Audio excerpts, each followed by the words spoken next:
Welcome, champions! I'm so glad you're here. Today's story is more than just words. It's a spark of motivation that could shift the way you see life, challenges, and yourself. So sit back, relax, and let's dive into a journey that might just leave you inspired. Some men build legacies of stone and steel. His was meant to be one of brass and wonder. A bridge that ticked with the heartbeat of a great city. But when its great gears ground to a halt and its spine of metal buckled, the applause turned to silence, the silence to whispers. And the architect became a ghost, haunted by the echo of what could have been. He had given the city his dreams, and in return, it gave him his failure. And so, he left it all behind. He walked until the memory of metal faded into the scent of damp earth and wildflowers. He found a place that time seemed to have forgotten, a village that breathed with the rhythm of the river. But its heart was still.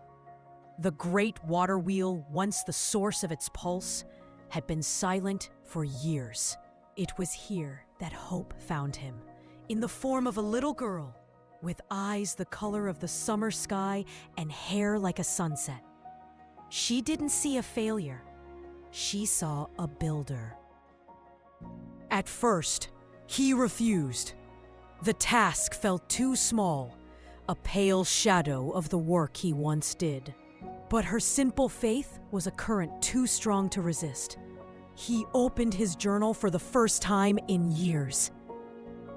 And with wood, not brass, with stone, not steel, he began to build. He wasn't chasing perfection or fame. He was solving a problem. With every cut of the saw, every tap of the mallet, he wasn't just mending the wheel. He was mending himself. There was no grand ceremony, no speech, just a man, a child, and a simple lever. With a push, the river was given its voice back, and the wheel, its purpose. It turned, and with it, the village came alive. The millstone began to grind, the loom began to weave, and the water began to flow. The sound was not of ticking clocks or grinding gears.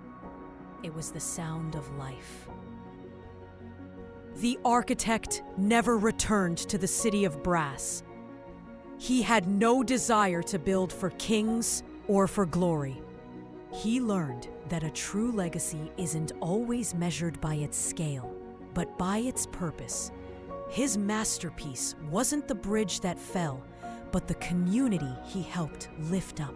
His work was now measured in bushels of grain, in the laughter of children, and the steady, reassuring heartbeat of the river.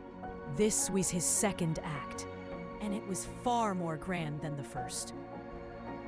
Have you ever felt the sting of a dream that has crumbled? We are often taught to build monuments to our ambition. Towers of steel and brass that reach for the sky, hoping the world will remember our name. But what happens when the gears grind to a halt? He learned that a legacy is not forged in the fires of fame, but is grown in the gardens of service. It is not measured by the scale of the bridge, but by the strength of the community you help lift up. Look around you. Your masterpiece may not be a grand design that shakes the world.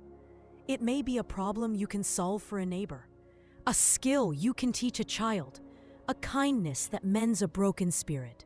So if you feel haunted by the echo of what could have been, remember the architect. Remember that your first act is not your last. Your second act, the one that truly matters, can begin today. And it will be far more grand than you can ever imagine. I hope you enjoyed the story. If it inspired you, don't forget to give it a thumbs up and share your thoughts in the comments below. Make sure to subscribe for more uplifting and motivational stories. I'll see you in the next video. Until then, take care and stay motivated.